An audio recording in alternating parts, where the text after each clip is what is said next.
Persembahan dan perpuluhan dapat ditransfer melalui BCA 857 050 5000 atas nama GBI Musi Palam Indah atau scan barcode QR kode GBI Musi Palam Indah. Tuhan Yesus memberkati.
Shalom Bapak Ibu Saudara, puji nama Tuhan, apa kabar semuanya?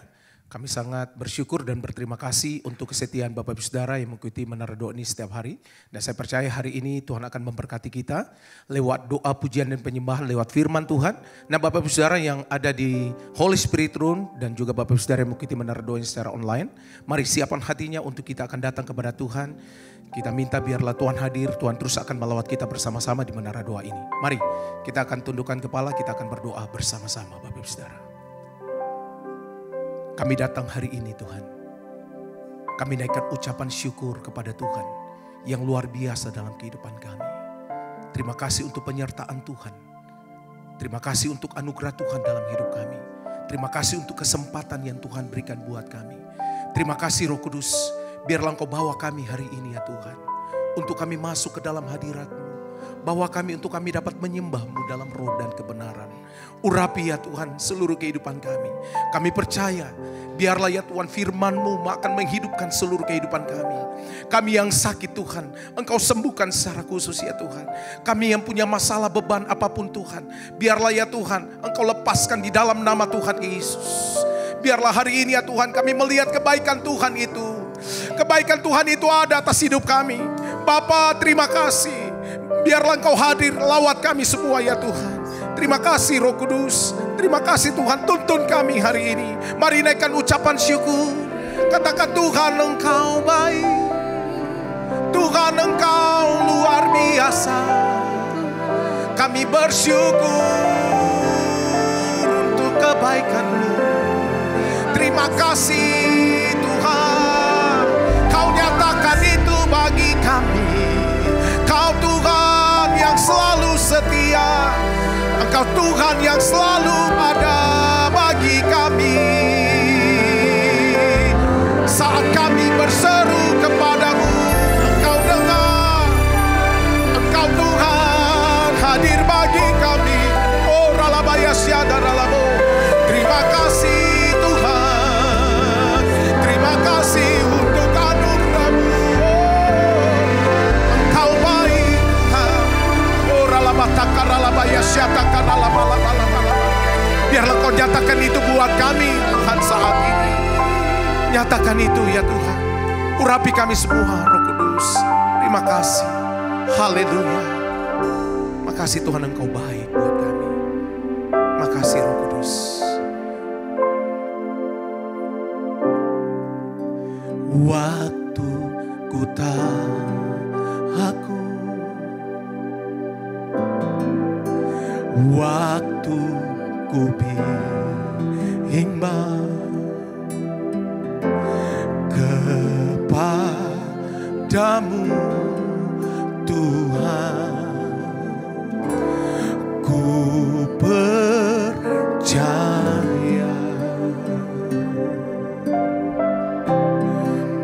segala susah aku, Engkau yang tahu, dan air mataku Kau taruh dalam irban-Mu. Waktu ku berseru, Kau halau semua musuhku. Allah di pihakku, ku percaya.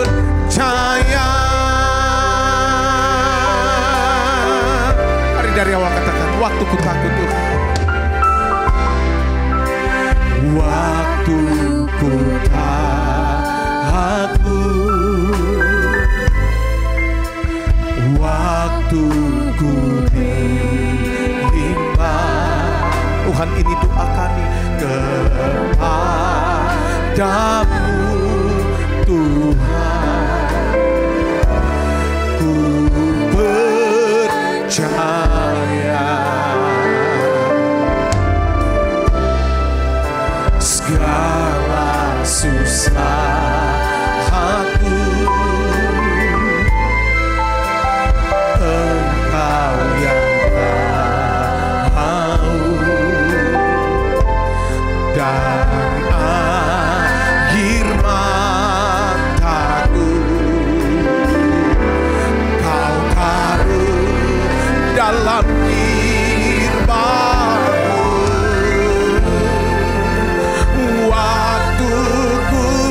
seru Kau Allah semua musuhku. Allah di pihakmu, ku percaya. Allah di pihakku, Allah di pihakku, ku percaya. Allah di pihakku, Allah di pihakku, ku percaya.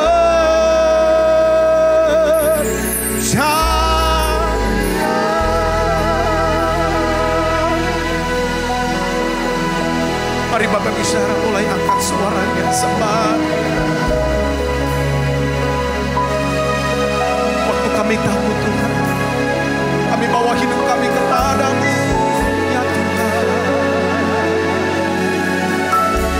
Mari mulai kita sembah Dia, arahkan hidupmu kepada Tuhan.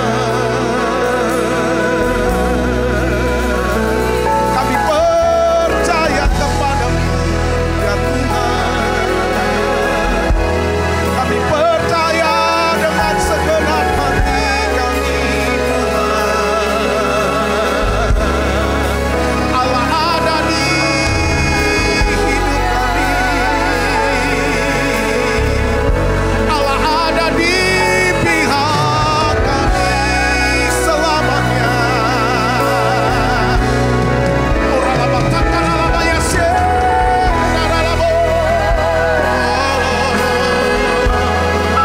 Terima kasih Roh Kudus, Engkau yang pelihara kami Tuhan.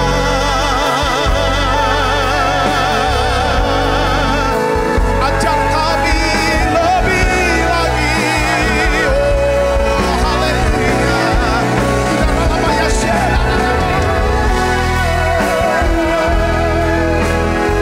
Terlalu ajaib, terlalu dahsyat bagi kami Tuhan.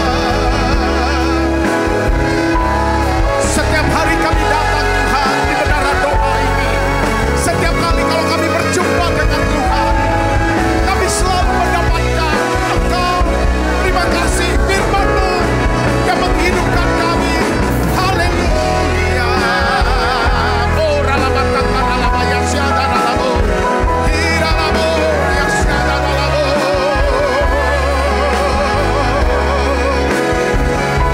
Oh ralabalabaya syada ralabo. Kekuatan kami ada di dalam hadirat-Mu. Haleluya, haleluya. Terima kasih Tuhan. Terima kasih untuk pertolongan-Mu bagi kami. Oh ralabaya mari Bapak bicara. Oh terus angkat suaramu Samaria.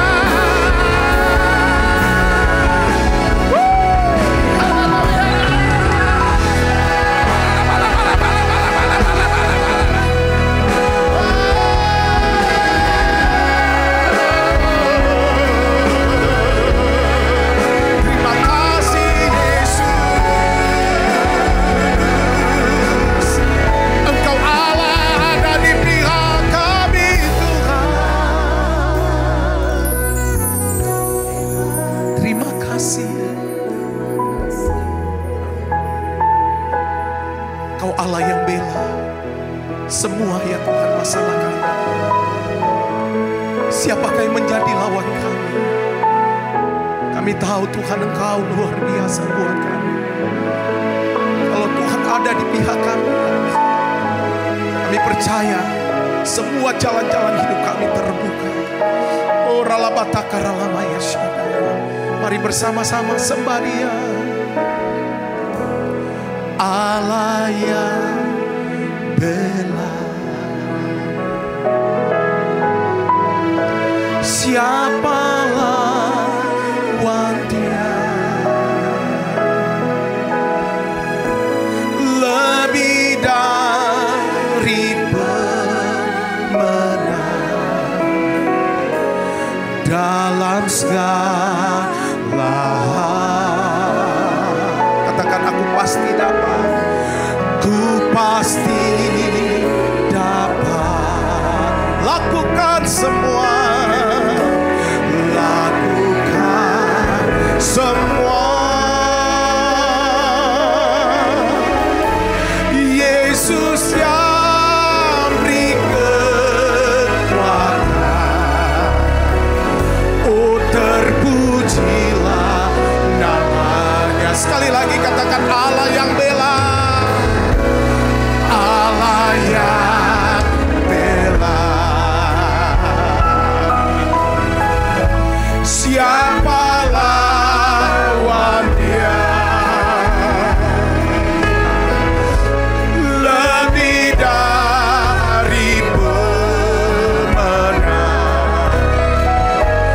dalam segala hal. Aku pasti dapat Tuhan.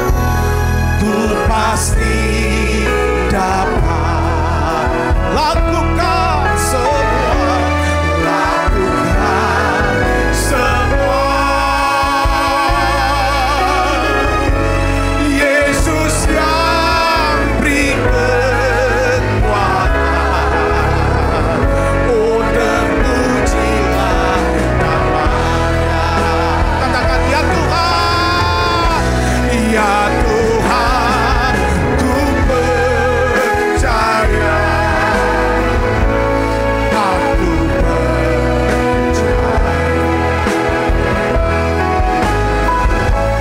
Lewati lembah air mata,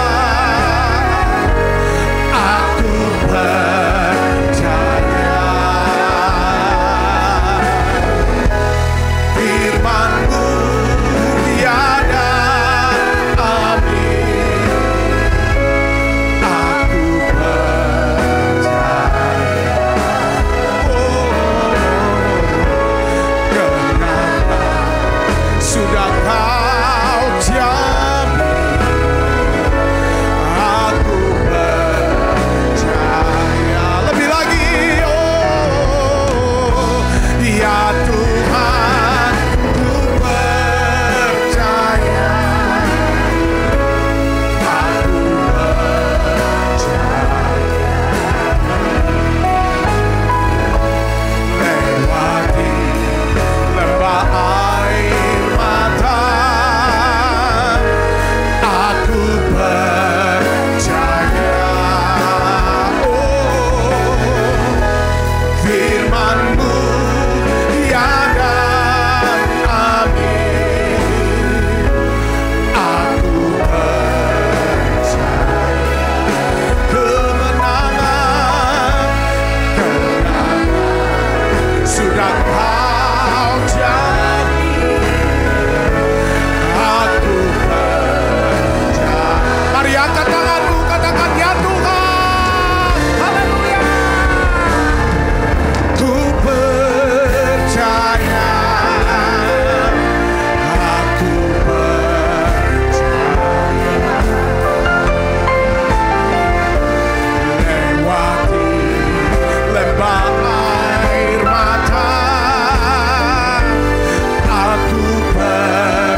setiap anak-anak-Mu yang ada di menara doa ini Tuhan. Hari-hari ini mereka mungkin mengalami ya Tuhan, masa-masa yang sangat sulit, keadaan yang sangat terjepit. Ya Tuhan, aku berdoa, Tuhan beri kami iman Tuhan untuk percaya akan pemeliharaan Tuhan dalam hidup kami. Tuhan, berikan iman buat anak-anak-Mu ini Tuhan. Berikan hati yang bisa percaya dan melihat ada pertolongan Tuhan hari ini. Ada pertolongan Tuhan saat ini. Ada kekuatan dari Tuhan saat ini. Ada penghiburan dari Tuhan saat ini, saudara. Mari datang pada Tuhan. Mari datang pada Yesus, saudaraku berdoa. Saudara yang hadir di menara doa ini, mungkin banyak orang tidak tahu pergumulanmu, jeritan hatimu, kesedihanmu, tangisanmu.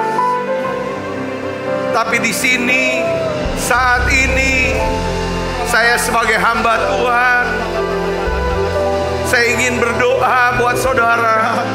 Saya ingin menguatkan saudara. Mujizat itu masih ada. Tetaplah berdoa, tetaplah percaya. Hari ini datang pada Yesus, saudara. Minta sama Tuhan. Tuhan, apa yang harus aku lakukan ya Tuhan? Oh ya Tuhan Yesus, aku berdoa. Biarlah ya Tuhan urapan-Mu turun Tuhan. Berikan urapan kasih-Mu ya Tuhan. Engkau Allah yang tidak meninggalkan mereka. Engkau Allah yang mengasihi anak-anak-Mu ini Yesus. Aku berdoa ya Tuhan, angkat ya Tuhan ketakutan mereka. Angkat ya Tuhan kesedihan mereka. Dalam nama Yesus. Jangan Tuhan sedang mereka suatu karya yang agung mulia. Saatnya kan tiba nanti. Kau lihat pelangi kasih-Nya. Tangan Tuhan sedang merentah suatu karya yang agung mulia. Saatnya kan tiba nanti. Kau lihat pelangi kasih-Nya. Buka suaranya, nyanyikan lagu ini. Tangan Tuhan sedang merentah suatu karya yang agung mulia. Saatnya kan tiba nanti. Kau lihat pelangi kasih-Nya. Kami merendahkan diri kami Tuhan di hadapan Tuhan. Kami minta belas kasihan-Mu ya Bapa. Kami minta belas kasihan-Mu buat anak-anak-Mu ini Tuhan. Dengarkan doa kami Tuhan. Doa saudaraku. Baik saudara yang ada di Holy Spirit maupun saudara yang di menara doa secara online. Ada lawatan Tuhan, ada mujizat Tuhan sekarang. Oh ya laba. Tuhan katakan jangan takut. Berdirilah tetap. Lihat keselamatan dari Tuhan yang akan diberikan yang hari ini kepadamu. Tuhan yang akan berperang untuk kamu. Dan kamu akan diam saja. Aku berdoa ya Tuhan hari ini anak-anak-Mu ya Tuhan. Biarlah ya Tuhan. Ya Tuhan mereka akan mengalami kemenangan. Ya Tuhan mujizat-Mu. Terobosan-Mu ya Tuhan. Kekuatan yang baru Tuhan berikan. Terima kasih Tuhan, terima kasih. Urapi hamba-Mu Tuhan terdapat mengajar sebagian daripada sabda firman-Mu. Ya Tuhan berikan kami pewahyuan, pengertian yang baru Tuhan. Terima kasih banyak Bapa. Terima kasih Allah Roh Kudus. Dalam nama Yesus semua kita yang siap menerima firman hati gembira sama-sama katakan Amin. Silakan duduk kembali Ibu Bapak. Shalom saudara. Nah hari ini ya saya ingin sharingkan tentang bagaimana atau belajar menghadapi resiko iman. Di sepanjang Alkitab saudara ya, setiap kali Tuhan ingin membawa umatnya ya naik ke level kehidupan yang lebih tinggi ya. Setiap kali Tuhan mau melakukan mujizat atau memberikan berkat-berkat yang tidak terduga ya, biasanya saudaraku Tuhan akan memberikan sejumlah perintah ya untuk dilakukan, di mana di dalamnya itu akan mengandung apa saudara? Resiko iman. Nah resiko iman saudaraku. Nah hal mengambil resiko iman ini adalah bagian penting dalam kehidupan kita ya saudaraku. Berjalan bersama dengan Tuhan atau bersandar kepada janji-janji Tuhan. Saudaraku yang Kristus. Nah pertanyaannya adalah begini. Mengapa kok penting kita harus berani menghadapi yang namanya resiko iman, saudaraku. Saudara, ya kan, karena Tuhan ingin kita belajar mempercayai Dia, ya, dan kita tidak dapat memimpin orang lain, ya saudara, untuk hidup dalam iman kalau kita sendiri menolak untuk melakukannya. Saudaraku, kita bisa omong sama orang ketika kita nggak baik-baik saja. Ayo hidup dengan iman, percaya saja.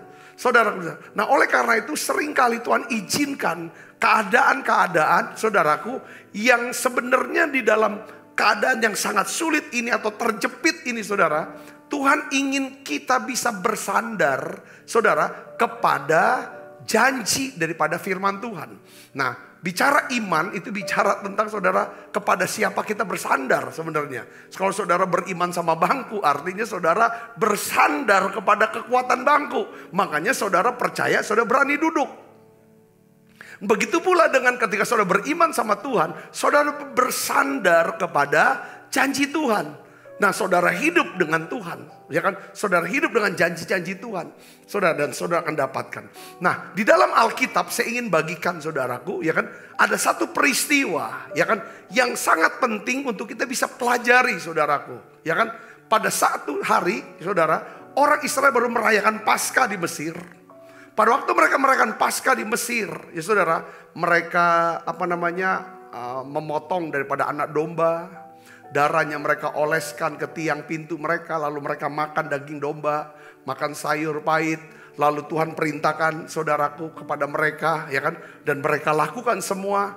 Dan mereka melihat bagaimana kuasa Allah itu bekerja. Semua rumah-rumah yang ada tanda darah, saudaraku, ya kan? Anak laki-laki sulung, ya saudara, itu semuanya diselamatkan, tidak ada kematian. Tapi rumah-rumah orang Mesir, saudaraku, yang anak sulung orang Mesir, termasuk binatang saudaraku, semuanya mengalami kematian.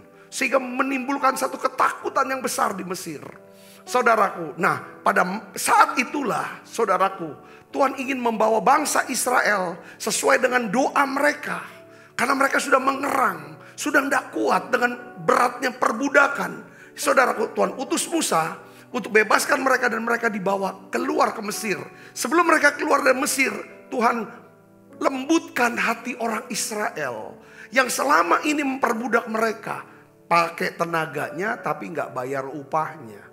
Tapi pada malam itu saudara, setelah mereka merayakan Paskah di Mesir, Tuhan membuat orang Israel murah hati. Ketika orang Israel saudara mengetuk pintu rumah orang Mesir, meminta daripada emas, perak dan semua kekayaan, orang Mesir memberikan semuanya kepada orang Israel. Dan disitulah mereka pergi saudara, dan Firaun mengizinkan mereka keluar dari Mesir, bebaskan mereka dari Mesir. Dalam perjalanan saudara menuju daripada tanah perjanjian, saudara Kristus, ya kan, tiba-tiba saudara mereka dengar suara daripada tentara Firaun. Saudara Kristus, mereka dengar. Saudara, ini yang kita mau bahas. Saya ingin ajak saudara untuk melihat lebih jelas ya satu peristiwa ini dari Keluaran 14 ayat 9 sampai 14. Kita akan baca sama-sama. 1, 2, 3. Adapun orang Mesir, segala kuda dan kereta Firaun orang-orang berkuda dan pasukannya mengejar mereka dan mencapai mereka pada waktu mereka berkemah di tepi laut dekat Pihahirot di depan Baal Sefon. Ketika Firaun telah dekat, orang Israel menoleh, maka tampaklah orang Mesir bergerak menyusul mereka. Lalu apa saudara? Sangat ketakutanlah orang Israel. Dan mereka berseru-seru kepada Tuhan. Dan mereka berkata kepada Musa, apakah karena tidak ada kuburan di Mesir, maka engkau membawa kami untuk mati di padang gurun ini? Apakah yang kau perbuat terhadap kami dengan membawa kami keluar dari Mesir? Bukankah ini telah kami katakan kepadamu di Mesir, janganlah mengganggu kami dan biarlah kami bekerja pada orang Mesir. Sebab lebih baik bagi kami untuk bekerja pada orang Mesir daripada mati di padang gurun ini. Saudara, ini kata-kata ini, saudara, wah, ketika bangsa Israel itu nggak takut, ya kan, mengalami ketakutan, saudaraku, ada 4 hal yang diucapkan. Ketika kita mengalami ketakutan, saya rasa ketakutan ini berbahaya sekali, saudaraku, rupanya. Tapi apa perkataan Musa? Tetapi berkatalah Musa kepada bangsa itu. Kita baca sama-sama. Janganlah takut, berdirilah tetap dan lihatlah keselamatan dari Tuhan yang akan diberikannya hari ini kepadamu.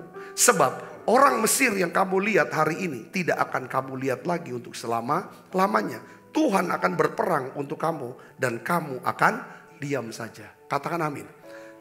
Ketika Tuhan berjanji kepada bangsa Israel, dia akan bawa mereka keluar dari Mesir, ya kan, untuk masuk ke dalam tanah Kanaan, tanah perjanjian.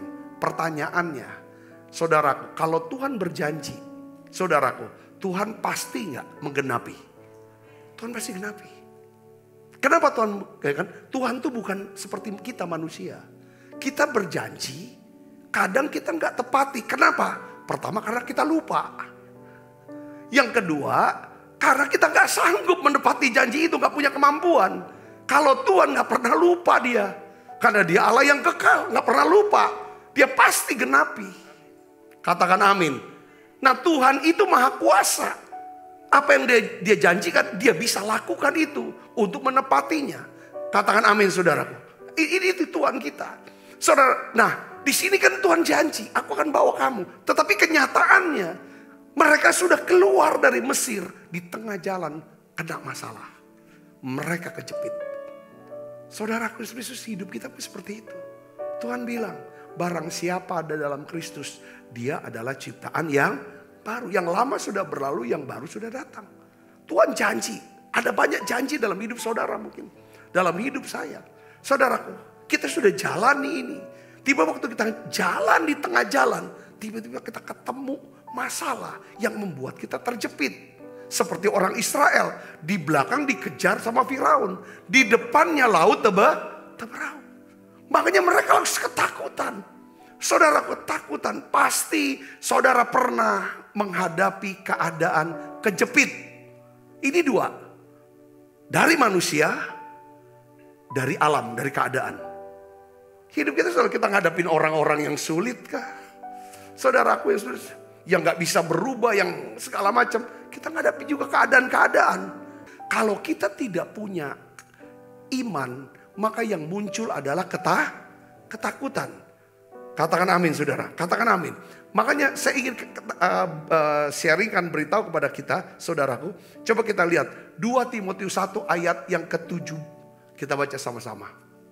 2 Timotius 1 ayat yang ke-7. Kita akan baca sama-sama. 1, 2, 3.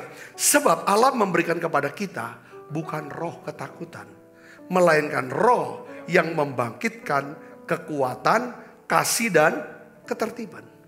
Saudaraku, ini kalau ada ketakutan dalam diri kita, saudara harus bisa mendetek ini bukan dari Tuhan. Apalagi kita sebagai hamba Tuhan, sebagai pelayan Tuhan, sebagai orang yang yang sudah biasa mengikut Tuhan, melayani Tuhan. Jangan sampai ada, saudara Kristus, ya kan, kita biarkan ketika ada ketakutan, kita biarkan dia berhari-hari Kita hidup dalam ketakutan, kecemasan, kebingungan. Alkitab katakan apa saudara? Allah memberikan kepada kita bukan roh ketakutan. Itu bukan dari Allah. Pasti dari iblis, saudaraku. Ya kan? Nah, jadi tapi Allah memberikan pada kita roh yang membangkitkan kekuatan, kasih dan ketertiban. Nah hari ini saudara, kita akan pelajari bangsa Israel. Saudaraku, mereka sangat ketakutan ketika menghadapi orang Firaun dan keadaan laut berau. Saudara, ya kan, ada 4 hal yang kita pelajari dari bangsa Israel tentang rasa takut ini. Saudaraku, nah kita melihat mereka nih. Yang pertama, ya kan, ketakutan membuat kita menjadi seorang yang apa? Skeptis dan sinis. Kalau saudara pelihara ketakutan, itu ada ribuan jenis ketakutan saudaraku. Ya kan? Kalau anak bayi katanya pertama-tama ketakutan anak bayi itu ketakutan akan suara ya. Suara yang besar gitu loh. Kalau anak-anak bayi. Ya kan? Itu bayi. Tapi setelah itu, setelah kita berkembang, bertumbuh besar, kita belajar banyak hal tentang ketakutan, berbagai jenis ketakutan. Saudaraku, dari orang tua kita yang dikit-dikit takut, dikit-dikit cemas. Lalu belajar dari lingkungan. Nah kita harus sadar saudaraku bahwa ketakutan itu bikin kita skeptis dan sinis. Coba lihat perkataan orang Israel. Keluaran 14 ayat yang 11 kita baca sama-sama sekali lagi. Ya kan? Mereka berkata kepada Musa, apakah karena tidak ada kuburan di Mesir maka engkau membawa kami untuk mati di padang gurun ini?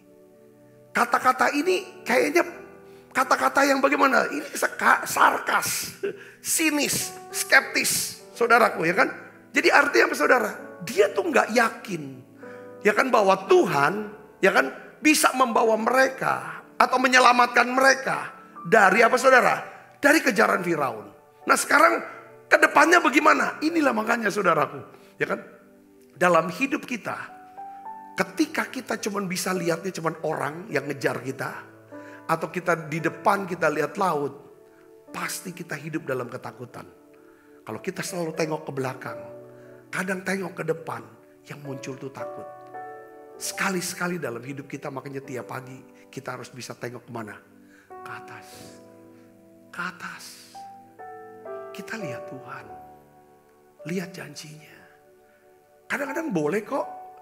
Kalau saudara mau doa buka mata aja lihat di atas. Sekalipun yang dilihat cuma langit-langit. Atau keluar dari rumah sebentar. Lihat langit. Beneran. Tuhan, aku takut. Aku takut dengan orang-orang yang mengejar-ngejar aku. Aku takut Tuhan di depan udah gak ada jalan lagi. Aku nih kejepit Tuhan. Kalau aku terus pelihara ketakutan, aku akan jadi orang yang skeptis. Selalu gak percaya, selalu meragukan Tuhan, meragukan diri sendiri. Ngomongnya pasti sinis. Ngomongnya pasti nyelekit. Ngomongnya pasti gak enak. Ya kan? Selalu bicaranya gak mungkin, gak tahu. Pokoknya orang skeptis kan kayak gitu. Gak tahu, gak mungkin, gak bisa. Ya kan saudara?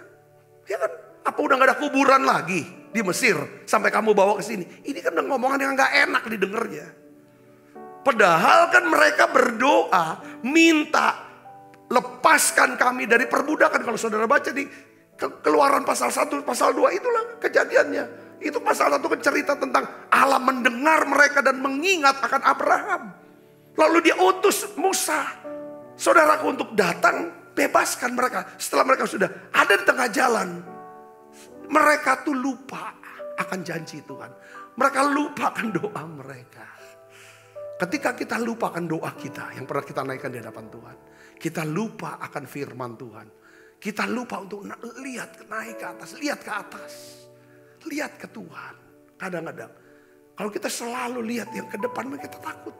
Kadang kita nggak pasti. Belakang orang-orang masa lalu kita. Yang pertama, ketakutan membuat kita menjadi seorang yang apa? Skeptis dan sinis. Kita ragukan Tuhan. Lalu kita tarik diri. Aku nggak mau ambil resiko lah. Aku nggak mau ambil resiko. Ya kan orang takut gak pernah mau ambil resiko. mau cari aman. Saudaraku, ya kan? Mau cari aman, aku udah ikut-ikutan dah. Ya enggak ada pelayanan, banyak masalah. Akhirnya aku jadi pakai begini, ikut Tuhan. Hati-hati saudaraku. Yang kedua, ketakutan membuat kita menjadi seorang yang apa? Egois. Ketakutan buat kita egois. Saudaraku, yang cuma mikirin diri sendiri. Sampai akhirnya kita gak bisa memikirkan daripada orang lain yang berdampak. Hidup kita gak berdampak. Ya, hidup kita gak akan pernah bisa mengubah banyak orang. Sekalipun kita ini seorang pemimpin atau pelayan Tuhan. Kalau hidupnya selalu hidup dalam ketakutan, pasti ketakutan, rasa tidak aman dengan posisinya, dengan pelayanannya, dengan jabatannya, rasa takut, rasa tidak aman dengan keadaan dirinya. Dengar baik saudaraku, ini yang dialami oleh bangsa Israel. Ketakutan membuat mereka egois. Apa perkataan egois mereka? Apakah yang kau perbuat ini terhadap kami dengan membawa kami keluar dari Mesir? Ini kan egois. Kamu yang minta, dikasih. Sekarang kamu nyalain orang. Saudaraku, ya kan? Kadang-kadang kalau orang suka mikirkan diri sendiri, saudaraku, ya kan? Itu mudah sekali untuk nuduh orang, nyalakan orang, ya kan? Dan lari dari tanggung jawab. Ini egois, saudaraku. Dan berujung juga, saudara, ini bicara tentang apa, saudara? Kadang-kadang masalah kepemilikan, masalah hal-hal yang lain. Ketakutan itu membuat kita menjadi orang yang apa? Iri hati. Saudaraku, egois ngarahnya ke iri hati. Seringkali halangan untuk kita bisa mengalami yang namanya sesuatu yang besar. Melakukan sesuatu yang besar itu adalah apa? Egois kita. Kita hanya memikirkan untuk diri kita. Itu bukan hal besar. Wow, bagaimana punya rumah besar, punya gereja besar, punya mobil, yang punya pekerjaan gaji yang besar. Semua kita berpikir seperti itu. Tuhan tuh mau, saudara, kita tuh berpikir dan berdoa sesuatu yang besar, yang melampaui diri kita, yang melampaui kebutuhan kita. Yang ngerti katakan amin. Itu yang melampaui kebutuhan kita. Saya bersyukur, saudara, saya bersama dengan para pengerja di Gereja Bethel Indonesia Musi Palem Indah. Mereka semua mau berpikir, saudara, melampaui daripada kepentingan dan kebutuhan mereka. Sehingga Tuhan mempercayakan kita banyak hal. Berapa belas tahun yang lalu Tuhan percayakan kita untuk pelayanan misi. Maksud saya adalah misi adalah ya kan, pelayanan yang melayani orang-orang yang tidak pernah ke gereja. Orang-orang yang taraf hidupnya prasejahtera. Kita layani mereka, kita jangkau mereka. Kita bantu mereka dengan sembako, kita bantu dan segala itu. Dan banyak di mereka percaya sama Tuhan. Saudara, kita terus berpikir bagaimana jangkau daripada gereja-gereja yang ada di pedesaan. Ratusan hamba Tuhan tiap bulannya datang ke Palembang. Kita biayai ongkos, kita biayai makan. Beberapa kita fasilitasi untuk pembangunan daripada gedung gereja mereka. Kita tabur mereka. Saudaraku, dan sampai hari ini saudara, Tuhan juga percayakan, ya kan, bagaimana, ya kan, kita bisa berpikir untuk, ya kan, kecerdasan, mengentaskan kemiskinan melalui pendidikan. Hari ini saya ingin dorong saudara, kalau kita hidup dalam ketakutan, ya saudara, kita akan takut menghadapi resiko. Kita nggak akan resikonya. Setiap kali Tuhan memberi kita, ya kan, satu perintah, saudaraku, di sana selalu ada resiko. Di belakang Firaun, resikonya adalah Firaun dan laut Teberau. Kalau kita terus, saudaraku, membiarkan ketakutan menghantui, menguasai pikiran kita, maka kita akan menjadi orang-orang yang egois. Saudaraku, orang egois, yang penting aku lah, gak mau pening aku. Oh, Palembang istilah, gak mau pening aku. Kamu aman deh. Saudara, kesenggol sedikit, marah. Maksudnya kesenggol tersinggung. Ya kan, kesenggol sendiri, apa tidak terima. Hari ini saudaraku Yesus Kristus, kita harus bangkit dan jadi pemenang. Katakan amin. Yang ketiga, ya kan, kalau ketakutan itu apa sih sebenarnya bahayanya? Itu akan membuat kita menjadi orang yang apa? Keras kepala. Kenapa kita ini keras kepala? Karena kita hidup dikuasai oleh apa? Ketakutan. Seperti orang Israel ini. Saudara lihat di sini. Keluaran 14 ayat 12a. Kita baca sama-sama.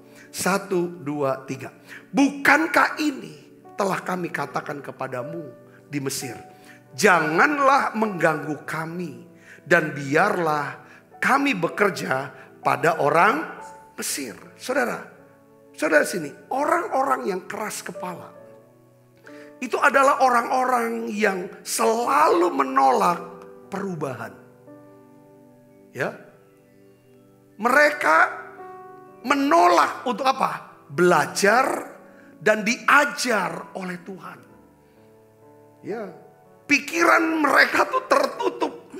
Sehingga mereka tidak pernah bertumbuh dewasa di dalam Kristus. Hal yang paling sulit, ya ada pepatah nih saya tulis nih.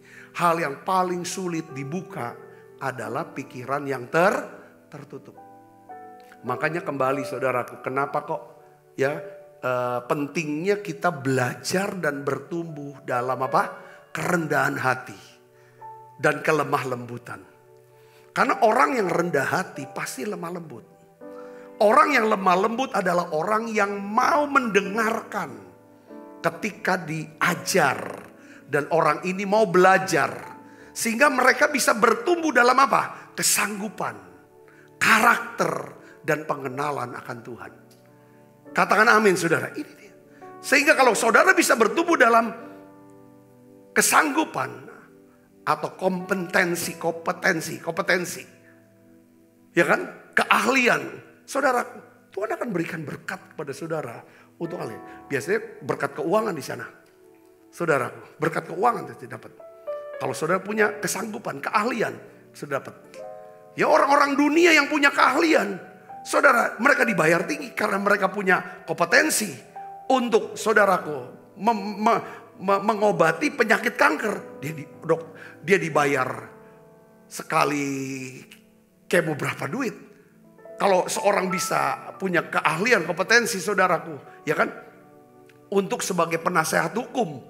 Wah, itu bisa dapat, itu berkat dari Tuhan. Yang kedua adalah karakter. Ada berkat-berkat yang Tuhan berikan lewat karakter kita. Yang ketiga, itu pengetahuan, pengenalan atau pewahyuan akan Tuhan. Hanya orang rendah hati dan lemah lembut saudaraku yang akan bisa bertumbuh dalam 3 hal. Kesanggupan, karakter, dan pewahyuan ini. Yang akhirnya saudara, berkat Tuhan makin besar dalam kehidupannya. Katakan amin. Yang keempat saudaraku, ya, yang keempat adalah ketakutan akan membuat kita menjadi seorang yang apa? Yang picik. Ya, yang picik. Keluaran 14 ayat 12b, ini orang Israel dia berkata begini. Sebab lebih baik bagi kami untuk bekerja pada orang Mesir daripada mati di padang gurun ini. Tuhan gak pernah yang saudara merencanakan mereka mati di padang gurun. Berkali-kali ngomongnya mati terus orang Israel nih. Mati padang gurun, mati padang. Nanti dalam kesempatan lain waktu kirim 12 pengintai ngomongnya apa? Mati lagi. Akhirnya mati beneran oleh padang gurun. Saudaraku, mereka gak pernah masuk tanah perjanjian. Tuhan gak pernah rencanakan mereka untuk mati di padang gurun hanya karena masalah yang besar itu. Katakan amin. Jadi kita picik. Ketakutan buat kita picik. Saudaraku, kalau orang-orang pikir, ya kan, ada banyak orang-orang yang sulit sekali kalau kita ngomong hati-hati. Makanya kita harus hati-hati dengan orang yang hidup dalam ketakutan. Kenapa saudara? Pasti dia skeptis, mau ngomongin apa aja pasti dibantah, disanggah sama dia. Jangan minta apa-apa, egois, pelit. Ya kan? Jangankan minta. Ya kan, kalau kita ngasih orang, saudaraku, tapi kita nggak ngasih dia, ngamuk dia. Ini orang-orang yang kuasai ketakutan itu karena apa? Egois. Ya kan, harus dia yang dikasih, jangan orang lain. Kalau kasih orang lain, harus kasih dia juga. Urusannya apa dengan kita? Kadang-kadang kalau kita jadi hidupnya seperti itu. Saudara, ini hal-hal ini yang ngerusak. Makanya kenapa? Ya kan, kasih yang sempurna melenyapkan ketakutan. Ketakutan mendatangkan apa? Penghukuman. Kenapa Ketakutan mendatangkan pengorbanan. Karena ketakutan menghasilkan skeptis, egois, keras kepala, dan picik. Coba dicek saudaraku, hati kita, pikiran kita. Ya kan? Pertanyaannya, kenapa orang Israel dikuasai oleh ketakutan? Mereka, ya kan, sehingga membuat mereka jadi orang yang skeptis, egois, dan keras kepala. Karena mereka menolak hidup oleh iman. Mereka menolak untuk bersandar kepada janji Tuhan. Saudara tahu arti kata bersandar? Saudara tahu kan? Sandar, nyandar. Bisa gak sandar kepada Tuhan? Bersandar kepada Tuhan dan janji Tuhan. Pada kasih Tuhan. Ibrani 10 ayat 23 kita baca sama-sama. 1, 2, 3. Marilah kita teguh berpegang pada pengakuan tentang pengharapan kita. Sebab Ia yang menjanjikannya apa? Setia. Katakan amin. Setia artinya apa? Dapat dipercaya, dapat diandalkan. Kalau Dia berjanji, Dia pasti menepatinya. Katakan amin saudara. Dalam Roma 8, 31, 32. Saudaraku, ya kan? Ini yang harus kita tanamkan dalam diri kita. Supaya kita bisa mengatasi yang namanya ketakutan-ketakutan yang tidak perlu kita takuti. Saudaraku, sebab itu apakah yang akan kita katakan tentang semuanya itu? Jika Allah di pihak kita, siapakah yang akan melawan kita? Ia yang tidak menyayangkan anaknya sendiri, tetapi yang menyerahkannya bagi kita semua. Bagaimanakah mungkin Ia tidak mengaruniakan segala sesuatu kepada kita bersama-sama dengan Dia? Saya tutup saudara, ya kan, dengan perkataan ini.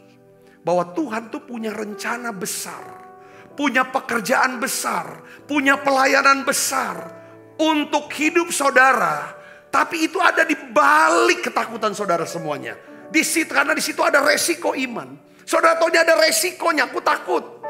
Tapi saudara tahu Tuhan taruh di sini. Aku harus buat ini, aku harus melangkah ini. Aku buat pelayanan baru. Aku mau buka rumah untuk Kul. Aku mau ikut dalam pelayanan ini. Tapi aku pernah dulu disakiti, dilukai. Siap, perhatikan saudaraku. Ya kan? Itu resiko. Apakah aku akan dilukai lagi? Ketika saudara mau melangkah, saudara akan bisa masuk tanah perjanjian itu. Katakan amin saudaraku. Ya, saudara. Saya melihat dalam perjalanan hidup saya, pelayanan saya saudaraku. Saya melihat bahwa oleh anugerah Tuhan. Ya, oleh anugerah Tuhan. Ya kan? Saya diberikan Tuhan tuh keberanian untuk menghadapi setiap risiko-risiko daripada semua keputusan dan pelayanan saya. Tidak semua keputusan atau langkah saya itu semuanya berhasil. Ada banyak kegagalan-kegagalan. Saya melihat saudaraku bisnis. Tetapi yang saya melihat adalah bahwa satu yang saya minta Tuhan. Kalau Tuhan sudah suruh apapun buat saya untuk saya lakukan. Kalau Tuhan suruh saya bicara apapun untuk saya katakan. Berikan saya, ya kan, kasih-Mu. Supaya kasih ini bisa melenyapkan ketakutan pribadi saya. Katakan amin. Karena kalau saya dikuasai ketakutan, maka hal ini akan menghalangi saya untuk bisa mentaati apa yang Tuhan inginkan. Dan setiap kali Tuhan perintah kepada saya untuk melakukan, misalnya yang fisik, saudara Kristus, ya kan? Seperti pelayanan tadi saya sebut. Saudara, pelayanan untuk memberi makan orang miskin. Saudara, itu mengandung resiko, itu uang. Di mana waktu itu gereja punya keuangan sangat terbatas. Ya kan saudara Kristus. Tapi Tuhan bilang, langkah dengan iman, dimulai dengan uangmu dulu sendiri, tabunganmu dari tabungan. Lakukan itu. Setiap kali Tuhan bilang beli tanah, bangun gedung gereja. Tempatnya di sudut dulu awal-awal.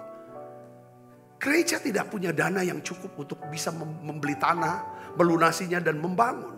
Tapi Tuhan bilang, bangun, beli tanah dan bangun. Dalam perjalanannya Tuhan bilang, ya kan, gereja tidak ada uang, tapi kamu punya deposito. Itu yang dicairkan. Padahal saya sudah berhenti kerja. Saya juga tidak dapat penghasilan di gereja. Tidak ada penghasilan juga di luar. Dan itulah satu-satu sandaran saya dulu.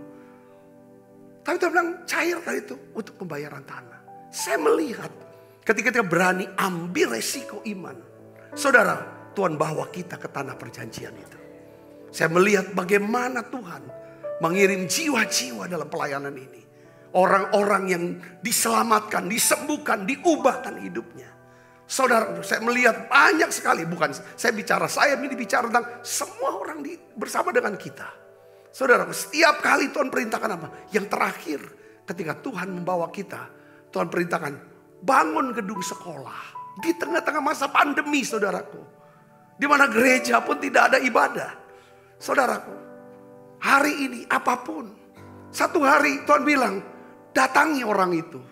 Dan kamu yang harus minta maaf kepada orang itu. Ini ada resiko iman. Kalau aku datangi dia, ya kan? Lalu ketemu dengan dia di hadapan orang banyak. Ya kan saudara? Kalau menurut saya gak ada masalah apa-apa, gak ada salah. Tapi saya harus datang dan minta sama dia. Kalau dia permalukan saya depan orang lain, itu camano Tuhan. Itu resiko iman buat saya. Tapi saya kuat sekali datangi orang itu. Kalau orang itu gak mau ketemu, akhirnya ketemu, saya peluk dia. Saya bilang, maafkan saya. Terimalah saya sebagai teman kamu. Sebagai saudara kamu, saya mengasihi kamu. Maafin saya. Seringkali ada banyak hal dalam hidup kita, saudaraku. Ya kan, mengandung resiko. Kadang-kadang, kenapa kok kita tidak mau melayani? Kenapa kita gak mau bantu ngasih uang ke orang itu? Bantu orang itu. Nanti kalau aku kasih, ditolak, malu aku. Harga diri gengsiku gimana? Mukaku mau taruh di mana? Saudara, kalau kita udah kenal dengan identitas diri kita. Kita sudah tahu apa yang menjadi peran kita. Saya yakin itu juga bantu untuk kita bisa mengatasi ketakutan kita. Lihat Yesus. Yesus berkata, aku tahu dari mana aku datang, kemana aku pergi. Dia omong seperti itu, saudara. Setelah itu, saudara, dia tanggalkan jubahnya, dia ikat, saudara, pinggangnya. Lalu dia apa? Dia cuci kaki murid-murid. Pekerjaan cuci kaki pada waktu itu pekerjaan paling rendah. Dia tidak gengsi, dia tidak takut lagi. Wah, jatuh nih harga diri aku nih. Enggak. Dia tahu identitas dia. Sekalipun dia melakukan pekerjaan-pekerjaan yang rendah, yang sederhana, itu tidak akan mengurangi identitas dia sebagai anak Allah. Sebagai Mesias. Saudara bisa mengerti, dikatakan amin. Kenapa? Karena Yesus bebas dari ketakutan. Seringkali kenapa kita tidak mau melayani, kita takut ditolak. Malah nanti kita dilukai. Malah kita niatnya baik. Malah dikatain, disalahpahami yang enggak. Seringkali ketakutan menghalangi kita. Sehingga kita gak punya dampak. Tidak bisa berdampak apa-apa. Ya kan? Tidak bisa masuk tanah perjanjian. Nah, hari ini saudara, saya ingin beritahu. Tuhan punya rencana besar. Tuhan mau pakai hidup saudara. Ya kan? Kebesaran seseorang. Ya kan? Itu dilihat, ya kan, dari kerendahan hatinya di hadapan Tuhan. Maksud dia bisa bersandar sama Tuhan. Dan kebaikan hatinya diketahui dan dirasakan semua orang. Katakan amin. Tuhan mau buat saudara jadi besar. Tuhan ingin membesarkan saudara. Tujuan apa? Supaya kemuliaan Allah dinyatakan lewat hidup saudara. Saudara dan saya jadi besar bukan karena kita mulut kita besar. Atau karena kita ini besar-besarkan diri, kan? Bukan itu. Tapi karena kita mau rendah hati di hadapan Tuhan. Percaya kepada Tuhan. Kepada pemeliharaan Tuhan, pada janji-janji Tuhan. Dan kita tidak takut untuk berbuat baik. Melayani. Biarlah kebaikan hati kita bisa dirasakan ke semua orang. Katakan amin. Kita bukan berarti harus cerita-cerita, enggak, bisa dirasakan. Sebagaimana kesaksian saya, saudaraku, bahwa setelah saya pimpin doa, pimpin ibadah, penghiburan dari salah seorang pemimpin di gereja ini, Pak Edi Tamrin, saudaraku, ya kan? Lalu beberapa daripada semua orang-orang yang ikut ibadah penuh sekali itu kan. Mereka pada cerita tentang apa? Saudara, orang ini benar-benar bergantung sama Tuhan. Dan orang ini kebaikannya aku rasakan. Ada kebaikannya. Saya ingin dorong saudara, terus rendah hati di hadapan Tuhan. Biarlah kebaikan hatimu dirasakan semua orang. Bisa dirasakan. Katakan amin saudara. Bukan cuma diketahui tapi dirasakan semua orang. Saya yakin inilah cara kita akan masuk ke tanah perjanjian. Katakan amin. Hadapi resiko saudara. Hadapi resiko iman. Jangan takut kalau saudara ingin melakukan hal-hal besar untuk Tuhan. Saudara ingin menikmati mujizat besar. Hadapi dengan resiko iman. Seorang perempuan yang mengalami pendarahan selama 12 tahun. Ya saudara, dia tahu bahwa Yesus yang bisa menyembuhkan. Dia berkata, asalku jamah saja jubahnya, aku akan sembuh. Saudara, dia seorang pendarahan. Kalau ketemu orang, kesenggol orang akan najis. Semua orang Israel di kampungnya sudah tahu dia adalah orang najis, pendarahan. Dia harus diisolasi dari masyarakat. Dia tidak bisa bekerja, cari uang. Dia tidak bisa beribadah. Saudaraku, dia mengalami kesakitan. Tapi dia berkata, asalku jamah saja jubahnya, aku akan sembuh. Ketika Yesus datang ke kotanya, ke kampungnya, saudara, dia terobos semua orang baik. Itu resiko iman, saudaraku. Resiko iman ketika dia bilang, dia sentuh jubah Yesus. Alkitab katakan, seketika itu juga pendarahannya berhenti. Dia berani hadapi resiko iman. Artinya resiko iman buat perempuan apa? Dia menajiskan banyak orang. Dan dia siap, saudara, untuk apa? Dihukum mati. Kalau dia tidak sembuh, dia hukum mati loh. Karena udah nyenggol-nyenggol banyak orang gitu, saudara. Dan megang Yesus pula. Yang adalah rabi. Saya berdoa saudara. Ya kan? Latih. Buang ketakutan. Minta ada kasih Tuhan. Saudara bisa bertindak dengan iman. Sekalipun itu ada resiko. Tuhan memberkati saudara. Tutup mata, kita akan bangkit berdiri. Tuhan terima kasih. Ada banyak hal dalam hidup kami. Ada banyak doa-doa, harapan-harapan. Bahkan Tuhan, kami mengerti ketika Tuhan sudah berjanji untuk kami bisa melangkah. Kami tahu Tuhan ada banyak resiko-resiko yang harus kami hadapi. Ketika kami beriman kepada Tuhan. Oleh karena itu, biarlah ya Tuhan, Engkau berikan kami kasih-Mu. Kasih yang bisa melenyapkan ketakutan. Kami tolak di dalam nama Yesus segala ketakutan ini. Yang menghalangi kami. Ya Tuhan, untuk bisa ya Tuhan melakukan hal-hal yang besar untuk Tuhan.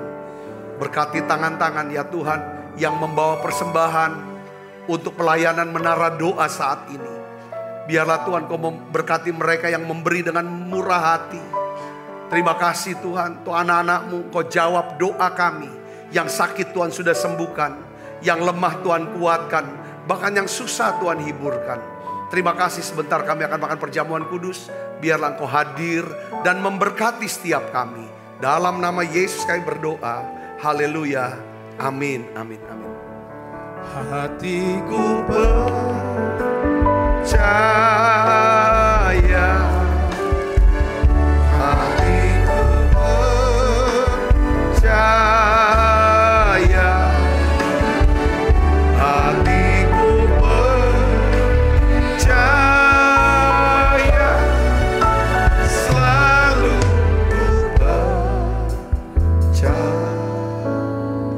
Sebab apa yang telah kuteruskan kepadamu telah kuterima dari Tuhan, yaitu bahwa Tuhan Yesus pada malam waktu istirahat mengambil roti, angkat roti.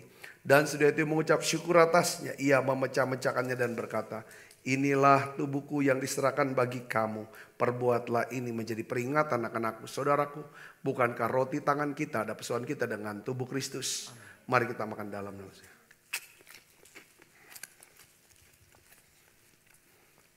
Angkat cawan. Demikian juga yang mengambil cawan sudah makan berkata, cawan ini perjanjian baru yang dimeteraikan darahku. Perbuatlah ini setiap kali kamu meminumnya menjadi peringatan akan aku. Saudaraku, bukankah cawan perjanjian ini yang atasnya kita ucapkan syukur, ada persoalan kita dengan darah Kristus. Mari kita minum dalam nama Yesus. Terima kasih Tuhan. Terima kasih Tuhan. Haleluya. Terima kasih.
bagaimana kita ke surga untuk menerima berkat dari Allah. Kekasih Kristus, terimalah berkat yang berlimpah-limpah daripada Allah Bapa.